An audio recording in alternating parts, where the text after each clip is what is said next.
Kalau kata tiba-tiba kita kena pergi berperang kan, semua kena jadi askar, weapon apa yang kau paling prefer untuk pakai? Aku akan pakai Jordan Air sebab senang nak berlari. So nak patah balik, aku paling laju pada orang lain yang pakai boot askar kan. Tu je lah aku punya senjata aku rasa. Jordan Air jadi senjata kalau Abang Nugget? Aku pakai shotgun. Serius? Dekat tu? Ya, sebab aku tembak tak accurate kan. Aku main tembak lah. Siapa kena nasib lah. Yang nak reload apa semua perlukan kepakaran tu. Siapa mati lah. Aku tembak 5 orang tu, yang aku mati. Kalau dapat 5 orang. Aku kalau boleh pakai, aku rasa aku pakai pisau je. Aku mini. Boyo.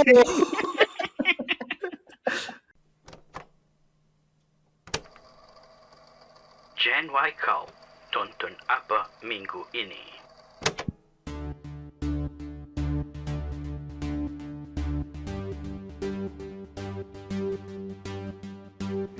What's good, people? Welcome back to our channel. This is Gen Y Cult Podcast and you are listening to #Tonton Apa Minggu Ini podcast series where we review available movies in all our platform just for you. Bersama saya Jackson Lee Teabing dan juga rakan sebelah perang saya semasa di kaunter TMB bertanya tentang soalan elektrik. Ya, Abang Nugget. Ya, Assalamualaikum. Sihat ya, saudara Jackson Lee? Sihat, akhi. Ya, Alhamdulillah.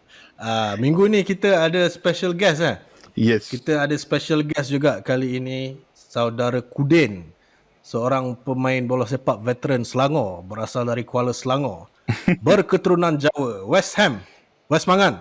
West Brom. Okay. Saudara Kudin, apa khabar saudara Kudin? Alhamdulillah, sihat. Ya, okay. Minggu ni kita ada nak buat movie review pasal satu filem klasik yang hebat lah, boleh kata hebat lah, bertajuk Saving Private Ryan. Dia lebih kepada apresiasi terhadap movie ini walaupun movie ini telah lama. Jadi that's what we do. We don't just review but we appreciate film as well. Alright, guys. Basically before we start, first kali aku nak tahu sangat-sangat. Soalan ni ditujukan khas kepada special guest kita, saudara Kudin. What is the most, the thing that you really like about this movie? Oh, okay. Movie ni bagi aku yang aku paling suka lah. Sebenarnya boleh cakap semua. Satunya, aku tengok movie ni masa aku kecil lah. Masa tu masih sekolah lagi, sekolah menengah. Bukan masa 1998 lah. Jadi masa tu orang cakap masih suci lagi lah. Movie tengok pun banyak tengok drama pukul 9 malam kan. Jadi bila dapat tengok Saving Private Ryan ni, aku rasa macam satu benda yang buatkan imaginasi aku penuh lah masa tu. Dan satu lagi, cerita dia pasal askar kan. So budak-budak kebanyakan dia boleh cakap 90% lah. Masa kecil dulu diorang memang cita-cita nak jadi askar. So bila dah besar sikit, sampai diorang dah tersepak kaki meja, dia rasa sakit, diorang banyak tukar cita-cita. Aku pun tukar cita-cita juga. Tapi orang kata minat pasal askar tu masih ada lagi lah. Jadi satu lagi, Saving Private Ryan ni, dia setting dia masa Perang Dunia Kedua lah. Dia macam mencetus minat lah. Masa tu student nak jawab SPM kan, macam mana, apa yang jadi kat dunia masa Perang Dunia Kedua tu lah. So kalau zaman dulu semua nak jadi askar, nak jadi polis kan. Zaman sekarang ni semua nak jadi influencer kan. Semua nak jadi YouTuber kan. Zaman dah berubah.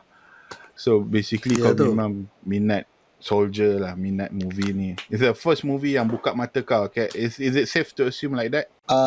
Boleh cakap macam tu. Sebab daripada movie tu aku tengok Band of Brothers. Lepas tu cerita-cerita yang Apocalypse Now, yang aku tak faham pun masa tu, tapi orang kata cerita yang related kan. Aku tengok tak? Apa lagi contoh-contoh movie perang? Memang minat cerita genre war movies lah, senang cerita. Boleh kata macam tu ke macam mana? Boleh cakap dia tak semestinya movie. Komik pun aku suka tak tengok komik perang kan. Satu dia ada pasal tactical, pasal macam mana orang bagi arahan untuk selesaikan mission. And untuk selesaikan mission, kau tak boleh dapat benda tu dengan senang lah. Macam orang Melayu kata lah, kena pecahkan biji saga kan. Pecahkan ruyung bang.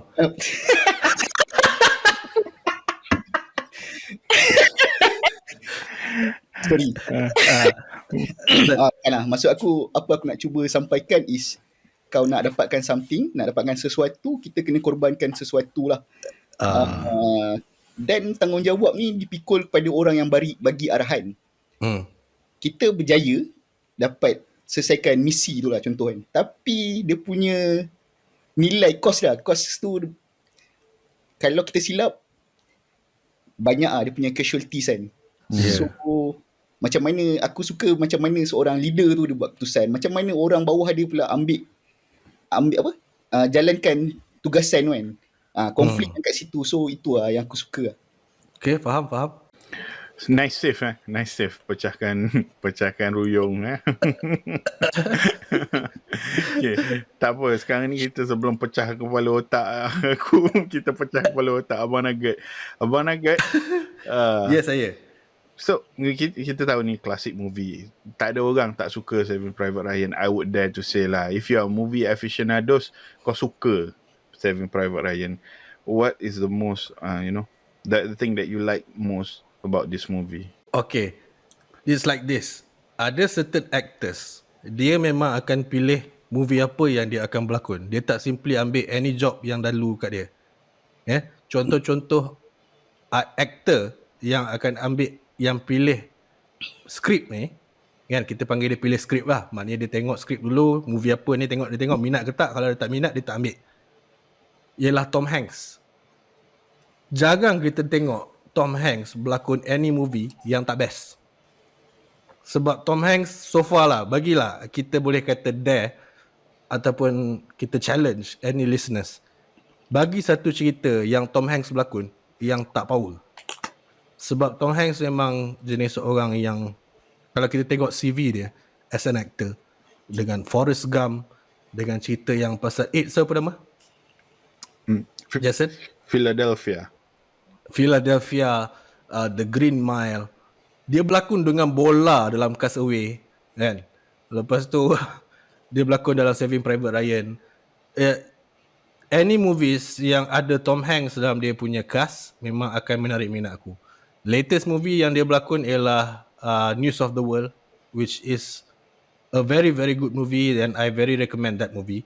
But it's still just to support my point that any movie that's ada Tom Hanks dalam cerita tu, memang dia akan best.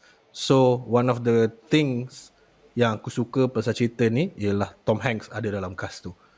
Secondly is Steven Spielberg kan. So Steven Spielberg ni dia seorang, kita tak perlu nak introduce dia seorang, senang cerita kalau kau bukan movie aficionado ke, bukan kau peminat movie ke, kau akan pernah dengar at least Steven Spielberg ni siapa kan. So Steven Spielberg punya movies pun akan menarik minat aku lah kalau nak tengok cerita Saving Private Ryan ni. Steven Spielberg tu, that's the reason why dia punya nama adalah terkenal kan. I mean yalah, right now he's doing well. I mean dia dah banyak buat movie kan. So there's a few flop movies yang we don't like, but whatever it is, dia punya masterpiece yang power. Point being, aku nak cakap, if you are talking about Saving Private Ryan, kita memang tak boleh lari. The first thing that will come to my mind adalah the landing scene intro dia. Ya Allah, dia punya landing.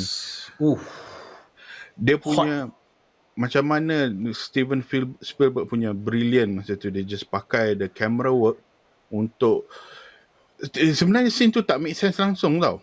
Sekejap peluru terbang sana sini, orang pecah tu. Ada satu scene tu Mamat tu kaki dia terputus kan. Tapi tak tahu pasal kaki ke tangan dia putus, tak tahu apa hal dia buat, dia kutip tangan dia kan. Nak buat apa dengan tangan dah putus kan. The scene doesn't make sense. It's too chaotic. Tapi it really embody the essence of war. Kau Yes. So in terms of cinematography itself, Brother Kudin, can you go ahead enlighten us about the cinematography? Satu, kalau ikutkan dia punya setting untuk filem tu dekat France kan. Betul. first scene yang chaotic tu dekat Omaha Beach lah kan. Tempat yang orang kata lawa lah. And macam saudara Abang Jackson tadi pun dah cakap, dia punya camera work tu, macam mana nak cakap, dia bagi macam kita ada dalam situasi perang tu. Kita bukan penonton lah, kita adalah orang kat dalam perang tu. And lagi satu, dia punya perjalanan tu, sepanjang perjalanan daripada Omaha Beach, daripada turun sampailah nak jumpa Ryan tu, aku rasa macam cantik gila tempat yang dia pergi ni kan. Aku rasa macam kita kalau pergi jalan kaki ni macam, kenapa kita nak perang? Tempat ni lawa gila. Tempat ni lawa. Lepas tu scene kinetic dia cepat tau. Dia tukar, satu squad akan fokus untuk aim bunker, satu squad akan pergi gali. Dia akan cepat gila lah. Dia akan, dia punya transition kan, tukar kan. So dia bagi macam kita tak sempat nak fikir macam apa diorang nak buat, situasi tertekan kan. Lepas tu dia tunjuk pula orang yang dah tak ada harapan lah, yang dah kena tembak, yang dah tunggu mati. Lepas tu ada medik yang akan check setiap seorang tu, yang ni okey tak, ni priority, ni boleh yang ni dah tak ada harapan terus bunuh, yang ni dah tak ada.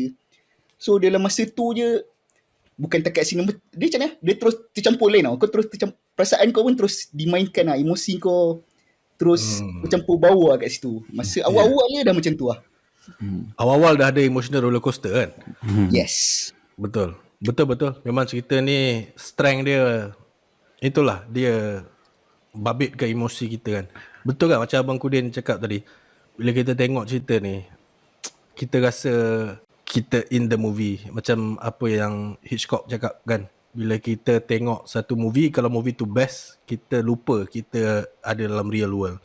So that's a indicator that a movie is good.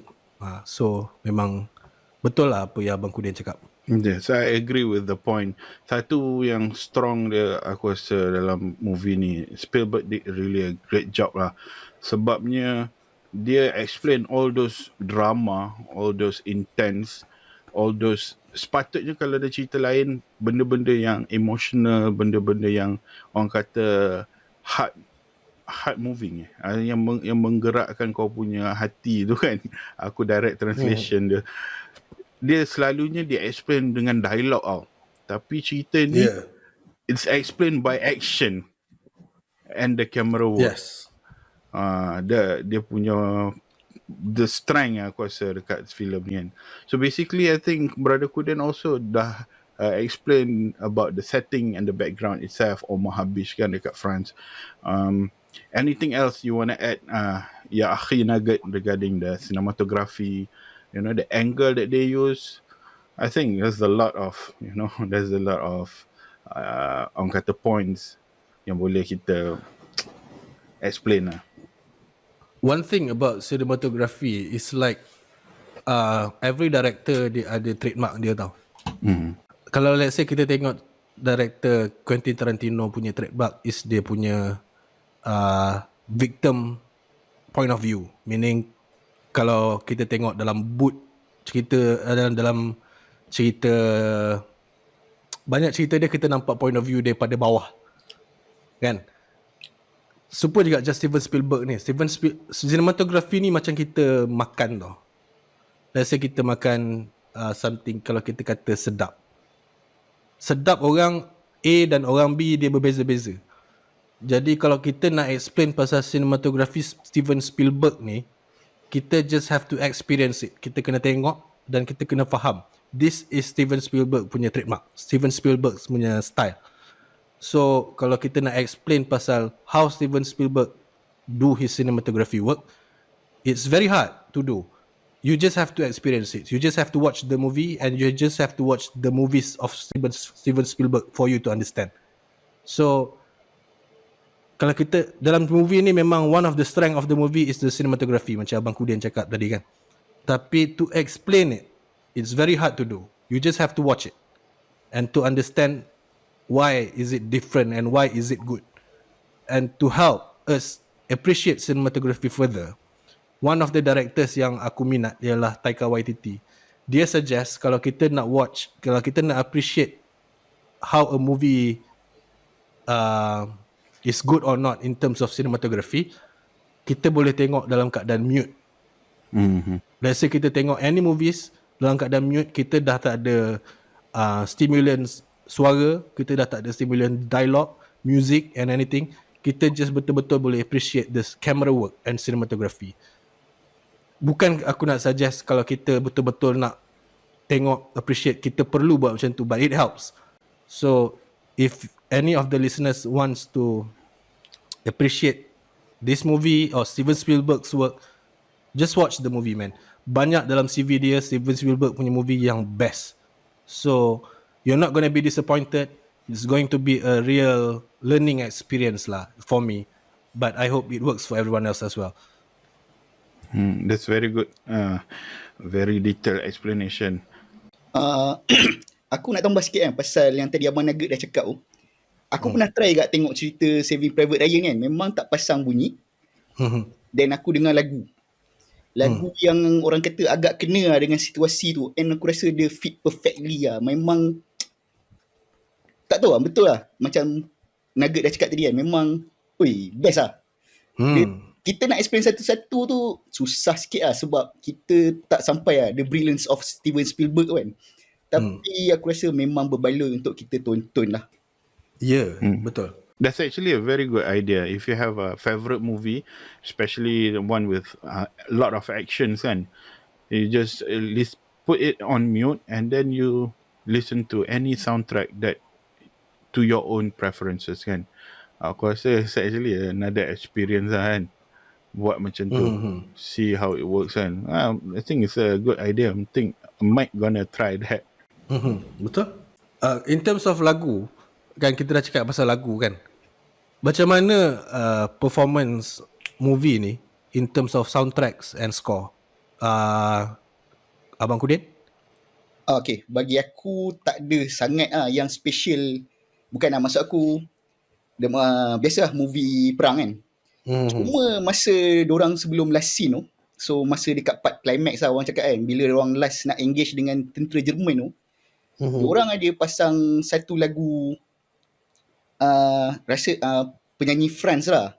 Sebabkan diorang dah nak deliver message ke Ryan kan, yang Ryan ni family dia mati semua kan. Adik-beradik dia mati yang pergi perang. So lagu tu dia pasang, lagu tu dia cakap penyanyi tu lah, dia kata lagu klasik lah masa tu kan. Diorang lagu tu lebih kurang maksud dia macam ni lah. Kat mana dia pergi, dia teringat orang tu. Apa yang dia buat, dia teringat kat orang tu. Dan dia kata, kenapa kau kena pergi? Actually tu lagu for the lovers lah kan. Untuk orang tengah bercinta lah. Tapi lagu tu kena dengan situasi kat situ sebab diorang tu macam kira last survivor lah. Jadi diorang dah hilang kawan, diorang hilang family. Masa tu pun perang dunia kedua kan. So mana-mana lelaki kebanyakannya akan volunteer untuk pergi perang. Jadi ada ayah diorang terkorban, abang diorang, adik diorang. Jadi lagu tu masa tu aku rasa macam kena lah dengan setup building-building yang dah hancur. Askar-askar tengah duduk bersembang sama sendirian. Diorang cerita benda merepek-repek yang tak ada kena-mengena dengan konteks perang pun. Sebab macam diorang punya coping mechanism untuk lari daripada ketakutan perang. So bagi aku tu antara scene yang menarik lah bagi aku. Dan soundtrack tu memang best lah. Kau minat lah soundtrack tu? Soundtrack tu aku tak berapa minat. Tapi dia orang kata kena dengan so bagi aku betul-betul macam mana nak cakap dengan perkataan yang betul-betul bagus. Scene tu memang seronok lah. Dia boleh teringat dalam kepala otak kau. Okay. Impactful lah scene tu. Impactful, yes. The movie tu one of the orang kata benda yang a bit rare compared to other war movies kan, is that the fact yang this is actually true lah. I mean in the real world during that time kan, the war was orang kata fought by civilian. Basically before dia orang ni soldier, dia orang ada kerja lain. So basically dia orang ni civilian yang kena adapt dengan situation, which goes towards the point yang mana orang kata among the orang kata favorite part lah dalam movie ni, which is the bet yang dia orang ada untuk teka Captain Miller, Yes. kayak punya punya apa previous job. Yalah. So dari segi apa orang kata, dari segi dia punya main emosi kau, how effective dia orang punya, dia orang punya usage of using civilian punya story background as a war heroes towards you. I mean, kau orang punya take on that part, is it really orang kata put like a memang deep impact bila tengok, ataupun kau macam tak realise pun benda tu, ataupun what do you guys think? Does it bothers you, or does it really encourage, macam mana nak cakap, bagi kau satu benda yang kau rasa macam excited to learn about that? What do you think, Brother Nugget? Okay. War, bagi aku lah, ini cerita personal preferences lah, personal opinion. Mungkin kena mengena dengan movie ni, mungkin tak. Dia memang satu benda yang unfair lah. Kalau kita tengok orang-orang yang terbabit dan orang-orang yang terlibat, yang menerima impact yang paling besar ialah inilah orang yang menjalankan perang ni. Askar-askar yang sebelum ni bukan askar, tapi dalam keadaan yang terpaksa ataupun recruited dalam keadaan yang terpaksa, rela atau tak rela, dia orang kena fight the war. Jadi ini yang benda yang, this is one of the conflict in the movies lah. Konflik yang kita mungkin tak nampak sebab kita tak lalui personally experience tu, tapi mungkin predecessors, kita punya ancestors sebelum ni mungkin pernah lalui. I doubt that lah, sebab kita Malaysian kan, mungkin kita tak directly affected by the war, meaning kita tak perlu fight the war dekat negara orang and everything, tapi mungkin ada yang pernah experience. Cuma benda ni satu tema yang kita jarang tengok dalam war movies ataupun movie-movie yang biasa-biasa kita tengok ni. It's a very good theme. It's a very fresh theme kalau kita compare dengan other movies. Kalau kita nak sembang buat political sikit, itulah tak fair. Yang terlibat ialah orang-orang yang bawahan ni. Yang atas-atas, yang raja ke general ke kings ke presidents ke, dia orang just kaut untung sebenarnya. War is a very very big and profitable industry tau. Dengan equipment, dengan ammo, dengan weapons, dengan macam-macam lagi semua tu, it's a $1 trillion industry. Jadi it's a bit unfair to the people lah, to the marhain. So I guess that's my personal opinion. Okay, izinkan aku kalau boleh kan. Kenapa cerita Saving Private Ryan tu dicipta lah kan? Saving Private Ryan actually a fiction lah. Tapi based on true event. Okay. Dia start dulu zaman masa diorang masih perang dengan Jepun lah.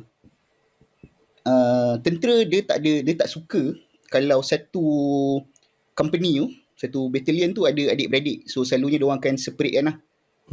Satu dia tak nak bagi mati semua. So ada satu peristiwa, satu kapal cruiser US yang power masa tu, dia kena tenggelam dengan Jepun lah masa diorang tengah perang. So dalam perang tu ada 5 orang adik-beradik Sullivan. Okay. So 5 orang tu kenapa masa tu dia tak ada akta lagi lah, dia tak ada peraturan. Maknanya kalau kau nak duduk sama boleh, tak nak duduk sama lagi digalakkan. So diorang duduk sama-sama sebab diorang fikir boleh naikkan moral lah untuk lawan musuh kan, sebab family kau ada. Tapi masalah dia bila mati, 5-5 tu mati. And government masa tu, government US, setiap kali ada kematian, diorang akan hantar surat dekat family yang bagi tahu, okay, anak awak terkorban apa semua, kami betul-betul menghargai lah, something ayat-ayat manis lah untuk menyedapkan hati parents. So tak lama lepas tu jadi lagi satu situasi, nama dia, minta maaf aku dah lupa kan. So ni ni yang jadi yang diambil lah untuk jadi cerita Saving Private Ryan kan. So cumanya askar ni, tentera ni, pegawai, dia dah pegawai lah. Dia tak adalah dramatis macam Saving Private Ryan lah, tapi dia dipanggil balik. So macam kita tengok lah starting dekat dalam Saving Private Ryan pun kita nampak dia tunjuk kan, seorang mamat yang dah mati terapung dekat tepi sisir pantai tu. Nama dia Ryan kan. Dan lepas tu ada keluar dekat war department tu, diorang hantar surat. Bila tengok nama Ryan sama tempat. Okay, jadi bagi macam mana? Seorang ibu dah lahirkan anak dia kan. Anak dia, dan dia berjasa dekat negara sebab anak dia pergi perang. Tapi semua anak dia terkorban. Kecuali the Ryan yang diorang nak selamatkan. Okay, jadi government masa tu, diorang punya high official lah, highest punya tier kan. Highest official suruh selamatkan Ryan. And yang nak selamatkan Ryan ni, boleh cakap antara askar yang ada potential tinggi dekat perang. Maknanya yang high profile lah. Jadi diorang pun macam, apa bangang ke? Kenapa kita ni, yang leading dia pun Captain kan. Captain Miller lah, yang Tom Hanks berlakon as Captain Miller. Kena selamatkan seorang prebat. Okay, nak dijadikan lagi dramatik. Ini aku rasa the brilliance of Steven Spielberg satu lagi lah. Kalau kita tahu, kita pernah dengar lah Easy Company kan, kalau kita tengok Band of Brothers so geng-geng parachuters yang akan masuk dekat dalam, diorang punya aim memang nak untuk attack Hitler lah. Diorang kira macam S-team lah. So Ryan dalam squad tu, and dia paratroopers, kita tak tahu kat mana dia landing. So kau nak cari, ibarat kau nak cari Ryan tu dekat satu France. And kau cuma ada resources boleh bawa 8 orang tu termasuk seorang doktor dan seorang lagi mamat translator, dia kerani. Dia ada pangkat corporal tapi kerja dia tulis map dengan translate. Okay. Dan apa yang aku suka dekat karakter yang diorang bawa tu, dia akan tunjuk dia punya development karakter kan. Dan mamat yang translator ni nama dia Apa Man. Apa ni aku rasa macam ibarat kita lah. Macam kita ni dibawa ke situasi perang. Sebab dia sebenarnya orang biasa lah. Dia cuma pernah training menembak masa training lah. Lepas tu tak ada lah, pegang pensel dengan typewriter. So boleh tengok lah situasi lucu yang dark dekat dalam masa dia kena pick semua. Bagi aku menarik lah dia punya. Itu lah bagi aku apa yang menarik. Okay, that's actually very good. Talking about conflicts and also unfair, and also Kudin tadi explain how the story was actually originated from the Sullivan punya family. The narrative inside this movie aku rasa is actually very clear. Yang there's two orang kata contradiction lah, which is the top brass yang keluarkan the statement yang we have to save Private Ryan. Sebab one of the main objective is for propaganda.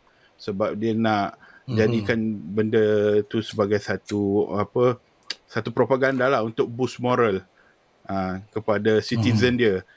Yang dia orang ni macam caring, dia orang instead of letting all the families die, all the siblings die in the war, dia orang akan cuba selamatkan. But unfair kepada orang yang kena ditugaskan untuk selamatkan Private Ryan tu, which is actually bullshit for them kan. We are here to win the war. We are here to make damage and also buat strategic punya decision. But to put all those resources yang very limited and then just to selamatkan seorang private yang just kadar untuk propaganda punya purposes is actually a bit unfair. So dekat situ kita boleh tengok dua naratif yang agak orang kata contradiction lah between the orang yang buat kerja dengan the top brass. From there, question aku would you agree with those decision by the top brass punya people, top management punya people, untuk paksa use or the very limit resources yang diorang ada untuk selamatkan Private Ryan? Ethically and morally, korang rasa macam mana? Do you agree with that, or do you have something else that you think it could be done in a different way? This is a question to Kudin. Bagi aku tak fair. Even benda ni Steven Spielberg dia jadikan ketakadilan tu dalam filem ni betul cantik lah. Sebab masa diorang dah jumpa Ryan and dah explain yang diorang nak bawa balik Ryan lepas bersusah payah dah kawan-kawan pun terkorban kan. Dan Ryan ni tak nak balik. So macam apa yang kita sembang tadi, Ryan pun dia rasa macam tu. Dia rasa tak fair. Sebab kenapa dia boleh balik? Orang lain pun nak balik. Setiap orang yang kat situ semua nak balik. Semua nak jumpa parents, nak jumpa girlfriend, jumpa jiran apa semua. Jadi, Jumpa jiran jadi Ryan is to stay lah. And masa tu, kita boleh tengok konflik yang masa tu, daripada 8 orang tu dah tinggal, adalah yang tinggal survive kan, sebab dah ada terkorban masa dalam perjalanan tu. Diorang pun macam dah penat nak argue dengan benda tu, sebab on the way nak jumpa Ryan tu pun diorang dah pernah argue benda tu. Tapi pada masa sama juga, diorang fikir kalau semua orang balik, okay, kita askar kalau contoh tak melawan kan, semua orang balik lah masa tu, semua orang boycott balik. So oppressor, orang yang start perang contoh masa tu Jerman lah, so Jerman akan menang lah. So bila satu kuasa yang menang ni, dia akan lagi banyak dia akan buat benda yang tak elok sebab tak ada siapa nak check and balance. And itu pun jadi lagi Steven Spielberg buat masa tu. Diorang kalau ikutkan masa dah dekat tempat tu, Bounville tak silap aku nama tempat tu, masa tempat yang diorang jumpa, diorang punya rallying point lah. Dekat tempat tu sepatutnya diorang memang tak boleh ada kat situ, sebab daripada kolonel yang sepatutnya ada kat situ, tinggal yang paling tinggi ada corporal. So maknanya diorang dah tak ada orang, tak ada armor, tak ada apa lah. Diorang cuma boleh lari je, patah balik. Tapi disebabkan sifat patriotik yang nak tunjuk yang tentera US ada masa tu, diorang stay to fight. Spielberg buat macam mana Captain Miller tu punyalah payah dia nak buat decision. Sebab kalau dia buat decision, dia akan hilang orang dia, terkorban. Banyak benda dia akan hilang. Kalau dia tak buat, akan hilang juga. And lagi teruk, diorang tak melawan. So nak tak nak, diorang keep on moving, melawan. Dan kalau mati dengan bangga lah. So it's very good explanation on that part. Basically, aku boleh kata subjektif juga. If you want to agree or disagree with the decision made by the top management untuk selamatkan Private Ryan. Because in terms of, if you look at it generally, moral boost during that time memang penting. Even the Germans pun, the Nazi pun, dia orang play propaganda. Betul. That's that part tu actually goes out. I mean, the story of saving Private Ryan is throughout the whole movie lah.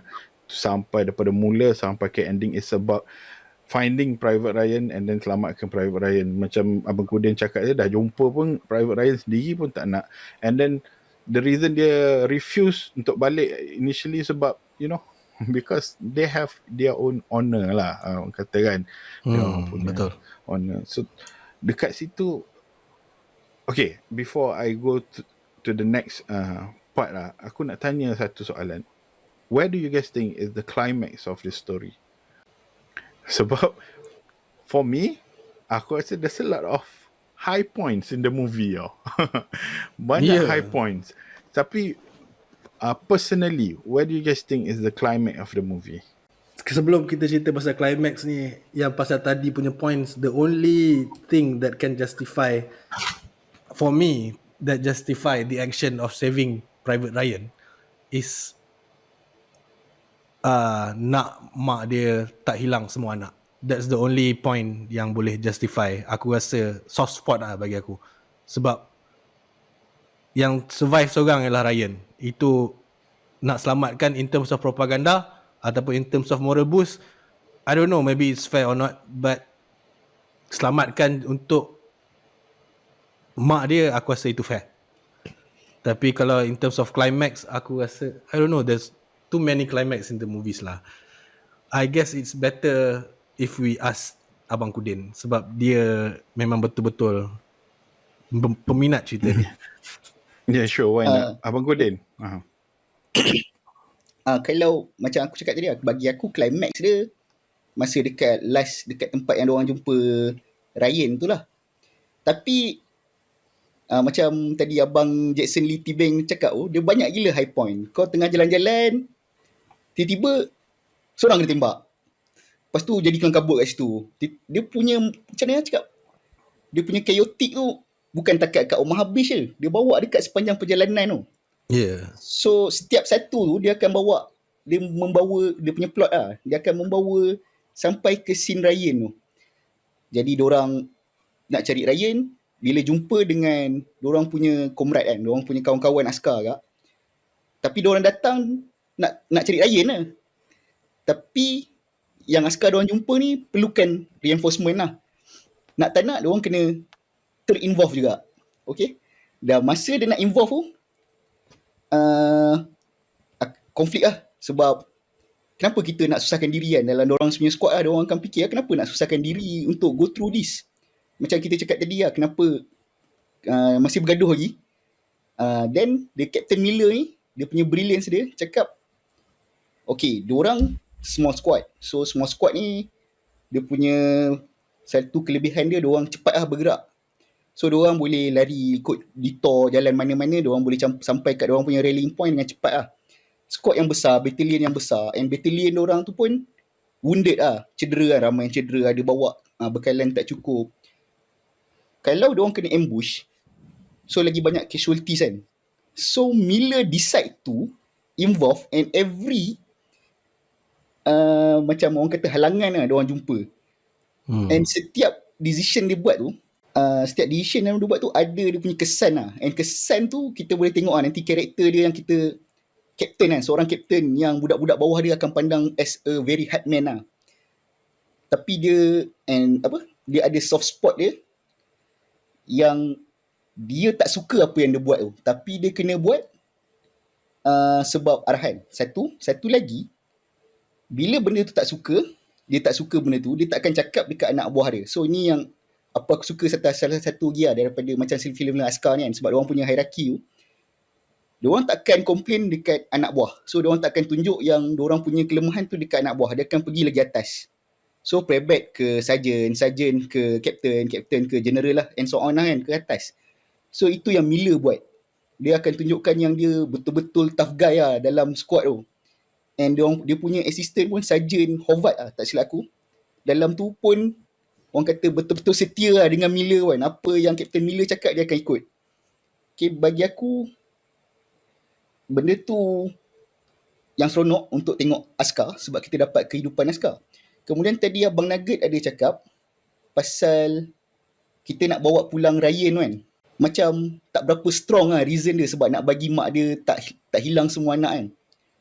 Apa yang Captain Miller buat, dia cakap kat Ryan kan, buat something yang kau rasa kau earn untuk go home. And bila kau dah go home, hidup lah dengan sebetul-betulnya hidup. Maknanya enjoy your life lah masa kau dapat kebebasan tu. Itu salah satu juga the brilliance of Spielberg lah.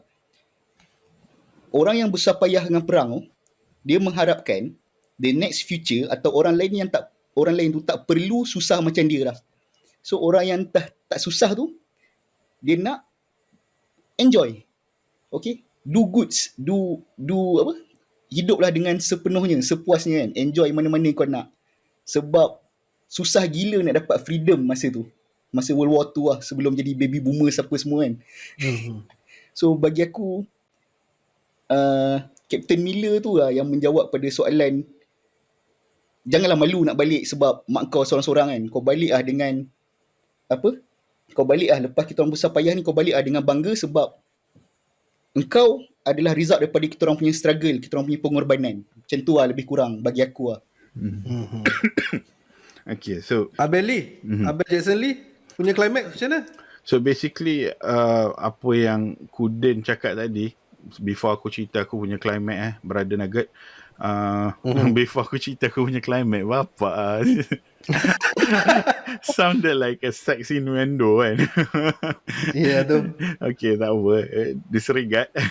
So basically apa yang Kudin cakap tadi, for him, the climax part is when it's actually towards the ending lah, masa Private Ryan, you know, buat something yang for him to earn this part untuk balik kan. Basically dah masa dah nak ending dah, where kan ada satu scene yang mana Captain Miller dah kena tembak, and then dah US dah datang save, and then Private Ryan, tak silap aku, dengan Private Ryan datang jumpa Captain Miller. Lepas tu Captain Miller cakap dekat Ryan, James, earn it. And Yes. so Betul. so that's actually a very good point to make that the climax of the movie. Tapi like I mentioned earlier, there's a lot of high points in the movie. For me lah, personally, aku rasa one of the, orang kata, worth to mention, masa dia orang pergi dekat satu tempat ni, yang dia orang lalu satu German punya machine gun position yang trying to yang jaga dia orang punya satellite, dia punya radar, bukan satellite, dia orang jaga dia punya radar. So basically macam Kudin cakap tadi, they are a small unit out, so they can actually bergerak, move around without without berjumpa dengan the machine gun punya position tu. Tapi because of honor, Captain Miller bagi arahan, we should not just let this go, they need to take on them. So instead of taking a different route, yang safer route, dia orang when head to head dengan this machine gun punya position, this is where General Private Affirm tak boleh corporate. So basically this is where Affirm ni, yang kita cakap tadi, translator, dia bukan soldier yang memang keras lah. So dia tak boleh nak tembak this German, dan dia minta Captain Miller untuk let him go lah kan, which akan backlash balik. Lepas tu nanti dia pula kena tembak dengan that same German soldier. Bagi aku that moment lah, that part dalam movie tu yang menunjukkan is a climax point for me lah. Maksud aku, dia instead of jalankan arahan, be safe, dia orang still carry the honor, dia orang still cuba achieve the objective of war. Dia tahu kalau dia biarkan this machine gun punya position, biarkan tanpa dia orang lawan, a lot of other people are gonna die. So masa tu aku macam a bit move lah bila fikir balik, macam that's actually very, orang kata, intense part lah. Talking about talking about Affirm, aku tak tahu dia punya the right pronunciation and dia punya pangkat. Is it Affirm ke apa Brother Nugget? Apa kan? AUPAM kan?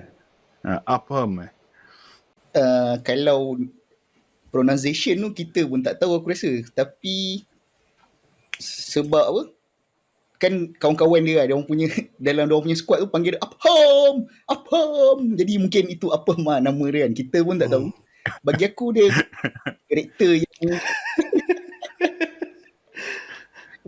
dia karakter yang menarik lah. Kau boleh bayang apa bangang kan, kau nak bawa typewriter masuk ni, kau bukannya Apam and the typewriter kan. Best lah bagi aku karakter Apam tu, kena lah dengan situasi orang kata askar-askar yang keras ni kan. Tiba-tiba ada seorang mamat tu adalah kita lah sebenarnya. Macam bagi aku lah, macam kita kalau tiba-tiba kena join askar kan, kita lah Apam tu. Excited dengan brotherhood askar, excited dengan ni captain angkat salute kan, lepas tu captain kena tembak mati. Macam tu lah Apam. So basically kita ada banyak karakter lah yang memainkan watak-watak penting. Bagi aku lah, aku rasa semua hidup kan, dia punya each person in the unit, each soldier in the unit, semua ada karakter masing-masing, backstory masing-masing. Tapi dia punya captain tu adalah seorang cikgu. Ingat ada satu scene yang mana Private Ryan tu dia macam lose confident lah, dan dia decide nak ikut another unit. Tapi Captain Miller decide untuk bagi dia punya jawapan masa tu juga untuk reveal siapa diri dia. Thus ends the conundrum atas dia punya origin, apa dia punya kerja sebelum ni kan, which bagi aku is a great take untuk boost moral everyone. So Raiban, instead of deciding to keluar daripada unit tu, stays with the unit and then continue further on lah. From each of the characters who you can relate most? Let's say aku bagi soalan, kalau tiba-tiba kita kena perang, who would you be? Adakah kau akan jadi Captain Miller? Adakah kau akan jadi Private Raiban? Adakah kau akan jadi Jackson? Ataupun adakah kau jadi Upham? Kalau aku dalam perang, aku jadi yang mati kat pantai tu. Aku dah mati lah. Aku jadi satu unnamed karakter yang mati awal. Sebab dalam keadaan sekarang memang aku mati lah kat perang. Aku tak boleh relate tau. Perang is too heavy for our generation, man. Kita tak pernah lalui hardship yang begitu ekstrim tau. So in that kind of situation, only the strongest will survive, man. I don't think I'm that strong and I cannot relate with any of the characters, man. The most yang I can relate, macam Abang Kudin cakap tadi tu, Apem tu lah. Dia seorang civilian yang pacifist, and so maybe that's the closest I can relate to the characters. Abang Kudin? Bagi aku, kalau nak cakap relatable, memang Apem. Sebab Apem dia tak akan ada dalam scene tembak-tembak kat pantai, sebab dia lepas orang semua dah mati baru dia akan datang dekat Omaha Beach tu, set up kemah semua kan. Lepas tu dia kan, dia yang akan macam, kalau kita baru pertama kali tengok cerita askar, kita mesti lah banyak pertanyaan kan. So Apem ni lah yang Steven Spielberg buat macam dia yang tanya pasal brotherhood lah dalam askar. Dia tak tahu kat mana tempat. Even dia kerja dia sepatutnya runner. Itu pun dia tak boleh buat dengan bagus lah. Sebab satu dia takut, and betul-betul reflect macam itu lah kita kalau dekat perang. Kita lost. Walaupun arahan dah clear. Kerja kau bawa ammo, pergi dekat 2 point saja. And dia tak boleh buat sebab takut. Dan dia adalah pasifis lah. Macam yang tadi Abang Jackson Lee dah explain dekat masa scene yang diorang jumpa machine gun yang protect radar kan. So bagi aku, yang paling relatable dengan aku apa mah. So kalau Abang Jackson? I guess basically, you know, when it comes to war, it really brings out who you really are. I mean, obviously we want to be like Captain Miller, but I don't think I have the balls or you know, orang kata the mental strength to be macam tu lah. Sebab it takes a lot of, you know, courage to have that kind of leadership. Daripada seorang cikgu boleh jadi captain kepada satu unit yang agak power lah kan, kalau kita nak tengok kan, daripada apa yang dia orang buat kan. I mean, most of dia orang punya tactical menjadi kan. So tak boleh lah. Bagi aku still Apem lah. Apem tu pun aku rasa dah way hebat lah. Kalau aku boleh jadi macam Apem tu, aku rasa dah banyak lah contribution towards war. Maybe kalau macam Abang Nugget tadi mati awal lagi, aku mungkin lari kot, tak nak join. Shit. Because, you know, talking about war, man, people die, man. Yeah. People die, man. Kadang kita berselisih faham dekat atas jalan raya pun, mula dalam kereta maki orang sedap-sedap kan, lepas tu bila dah berhenti tepi jalan turun, kembang kempis juga kan, brother ni nak throw down ke tak kan, kembang kempis kan. Saya takut juga kan, sembang nak pergi tu. Kalau macam given my situation right now, kalau macam ada orang cari gaduh tak pasal-pasal, cari gaduh nak tumbuk kan, tumbuk je lah, lepas tu pergi lah. Tumbuk lah, satisfied. Naik tangga pun mengah. But luckily war, really, there's something about war yang orang kata boost your moral. And then that's orang kata bila the situation is fucked up, macam desperate times call for desperate measure. I mean, bila situation yang dah fucked up, that's when a warrior is born lah. Aku harap kalau still nak positif tu kan. Tak, aku tak nak lah war. Tapi kalau benda tu berlaku, aku harap ada balls lah. I suddenly grow, big hairy balls untuk lawan the enemy kan. Tiba-tiba jadi warrior lah, red warrior. Oh, tiba-tiba jadi babi red warrior. Itu personal insult.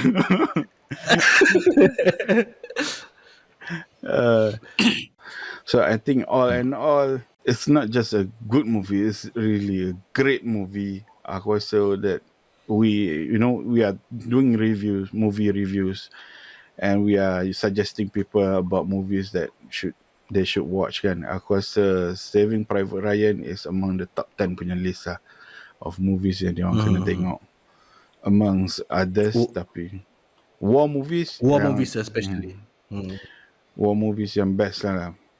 I mean, dia punya, orang kata, the movie is a bit different daripada other war movies. There's a lot of war movies yang best, tapi dia orang punya take on this movie is fresh jugalah, sebab masa tu lain kan. Kita tak expect masa tu. Untuk movie ni tahun bila kan. In terms of, I know you guys are gonna give high ratings anyways, tapi just for the sake of asking, how apa orang kata, berapa kau akan rate this movie out of 10? Kalau aku personally, aku akan rate 9/10 lah. 9/10. Okay, Memang acceptable. What about you? Alright, Brother Nugget. 7.5. Serious lah? 7?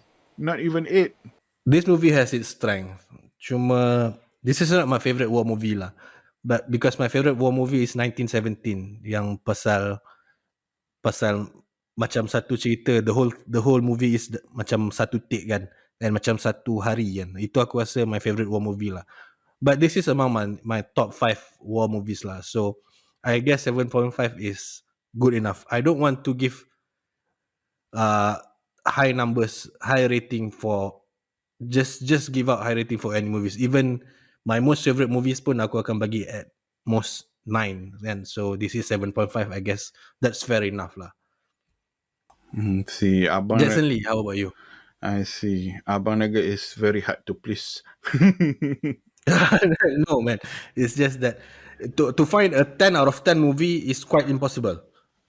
The highest movie yang aku boleh rate is maybe 9.5. So 7.5 is quite high for my liking lah, I guess. I disagree.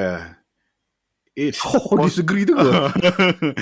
But I disagree that 10/10 movie, 10/10 movie is impossible, because there is one movie yang memang 10/10. There is one. Yes. Yeah. Cerita apa tu, Jason? Judi King.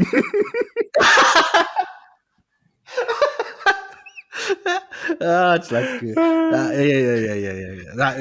Itu out of the question, man. Benda-benda macam tu dia tak boleh masuk dalam marhain punya movie rating tau. Itu level Omega kan. Kita tak boleh kacau lah cerita yang tu. Level Ayanda. Anyway, sekali lagi aku rasa this is the second time lah. Kalau korang tak pernah tengok lagi Judi King, tolong cari kat YouTube. Ada movie Judi King. Korang akan tengok the first 30 minutes, korang akan menyumpah, and then you will be grateful for the rest of your life. In order to appreciate a good movie, you have to watch this kind of movies, man. Yes. I don't know what to say lah, but it's just out of this world lah. It's too much for me. Ingat title dia Judi King. Remember the name. Okay, I think we are about finished. Aku rasa kita dah towards the ending already. We have given the ratings. We have talked about the movies in and out. Special shout out Abang Kudin if you want to say anything or if you want to add anything before we end the podcast. Do you have any plugs or anything you want to say? Okay, pertama sekali aku nak ucapkan terima kasih dekat Abang Nugget dan Abang Jackson Lee Teabing sebab sanggup beri masa dan ruang untuk aku sampaikan apa yang terbuku di hati dan di lubuk fikiran kan. Dan pencipta movie, tengoklah sebanyak movie mana yang korang suka sebab salah satu contohlah daripada 1000 movie yang korang tengok kan, mungkin 900 sampah lah. Tapi boleh jumpa 100 yang orang kata bagi impact dekat hidup kau, yang engkau je akan dapat rasa benda tu, orang lain tak akan dapat. Dan bagi aku itulah benda yang paling berharga. Itu saja. Thank you. Thank you so much Abang Kudin for the insight and also for explaining in details about the movie.